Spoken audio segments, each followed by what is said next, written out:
What's up, guys? Knicks Daily here back. Today we're going to be talking about the team potentially drafting Jalen Duren out of Memphis. But before we do that, make sure you hit the like button, subscribe if you're new. I upload every single day on the New York Knicks. So if that's your type of content, you've come to the right place. So I'm going to be honest with you guys. I don't see the Knicks doing this, but Duren should be available at 11. And Mitchell Robinson's future is certainly uncertain to this point. This is a player that, of course, he's now 24. He turned 24 in April. As much as I like Mitch, I do think he has defensive player of the year type of upside. He's not the greatest player, and I don't want to say he is a problem, but I mean Mitch doesn't really provide anything offensively. Like he can catch lobs, but he doesn't really do too much offensively. And if we can get a guy like Jalen Duren, who's just 18 years old, who obviously has all the upside in the world, we're gonna get into him. I haven't really scouted him too much. Besides, I know he's raw and he could really be a star, but that's pretty much all I know. We have talked about, of course, Malachi Branham in two of my videos ago. A lot of Knicks fans want Johnny Davis. I don't think he'll be there at 11. A lot of Knicks fans also want Benedict Mathurin. Again, I just don't think he's going to be there.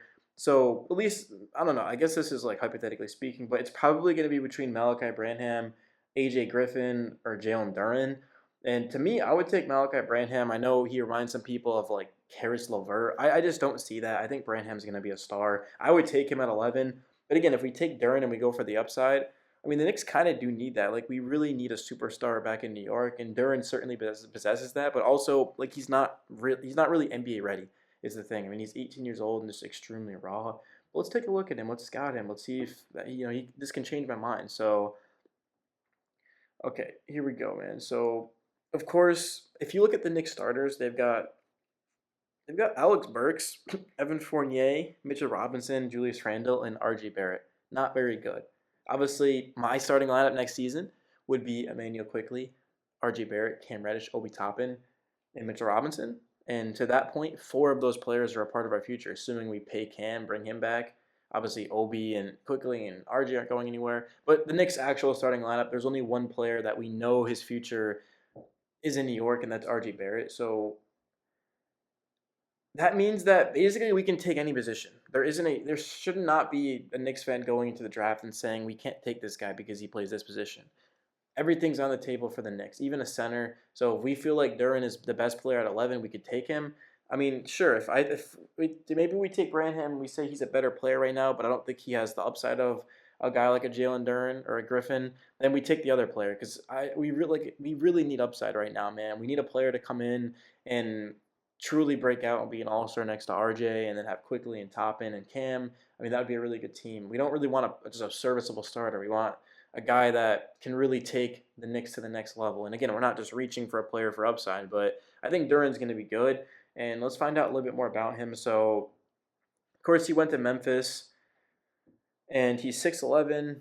He averaged 12 points, 8.1 rebounds, 2.1 blocks as a freshman.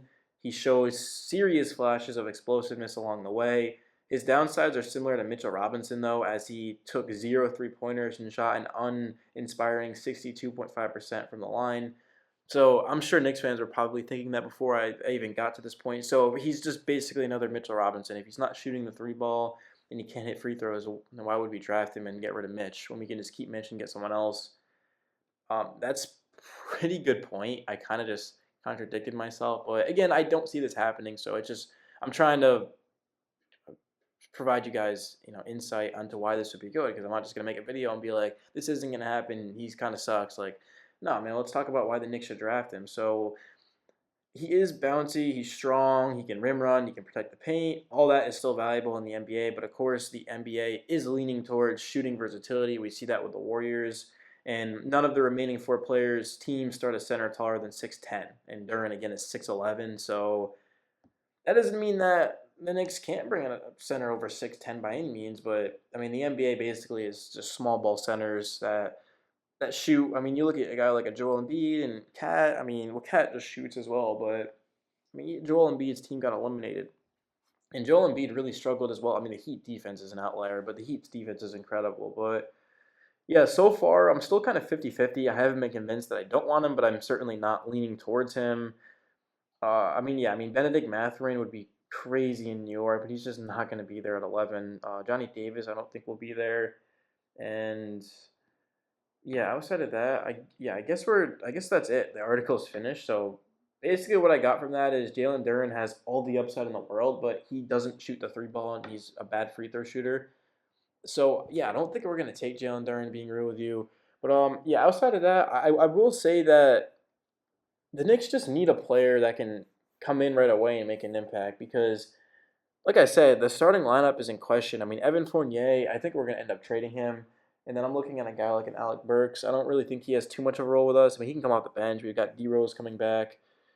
But the only starting position that is locked in is RJ Barrett. I mean, Julius Randle, God, I really hope he doesn't come back. I don't want Julius Randle back on the team. I'd rather start Obi. I think Obi just next season will be better than Randle. Randle had one good year, and that's it. Like Randle's not a bad player, but I don't see much upside with him, and he also plays really slow, and he's not efficient. Like, dude, Obi Toppin, sure, 5 game sample size, but he was so good down the stretch, and even when we're giving him minutes when Randle was out, like Obi just proved that he can shoot the ball, he can score. Of course, he's a high flyer. He helps quickly because we push the tempo. RJ's better going downhill. Cam Reddish has got that size and can get in the passing lanes and streaky shooter, but we're trying to figure it out. So yeah, the Knicks should be fully committed to just developing the young guys and seeing what happens. Maybe they make the play, maybe they make the playoffs. Maybe the Knicks shock everyone and are a really good team next season with playing all these young guys. But the bottom line is we've got a decision to make an 11. I don't think we should trade up. Like why would we trade up to get Jaden Ivey, man? You know how much that's going to cost Knicks fans. We don't need him. We've got Quickly and we've got RJ. We really don't need to be focused on Ivy right now. I'd love Ivy, but we got the 11th pick for a reason, man. We're right there. So just go ahead, take Branham, and with his splits and efficiency, I think he's going to be a really good player for the Knicks. I mean, the Knicks are always falling in love with these like high, not even high, but just like these hyped up prospects like Johnny Davis. Like I really think Malachi Branham is going to be the guy that we continue to pass on that ends up being a star. I'm looking at like a DeMar DeRozan. I'm looking at a Donovan Mitchell. Like those are the guys we passed on, and Michael, we passed on Michael Porter Jr. as well. But with his injuries, I mean, it's whatever. But yeah, outside of that, it's your boy Knicks Daily. I really appreciate you guys for tuning in. You know, obviously, I love to talk the Knicks. I love the Knicks, and I'm going to continue to make Knicks videos. So just do me a favor, subscribe if you're new, man. If you're still watching, drop a like. Go down in the comments and let me know your thoughts on J.R. Smith so I know you made it to the end of the video. I've got a J.R. Smith jersey. If I get like 2 or 3 people to comment about the J.R. Smith, I'll wear my J.R. Smith jersey and I'll do a face cam next video, bro.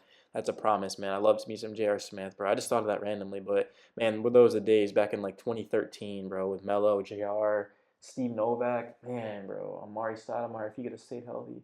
Man, the Knicks would have won a ring if Murray stayed healthy and then we signed Melo in free agency. Like we definitely would have won a ring. That team would have went crazy. But Knicks Daily, I'm signing out. Peace.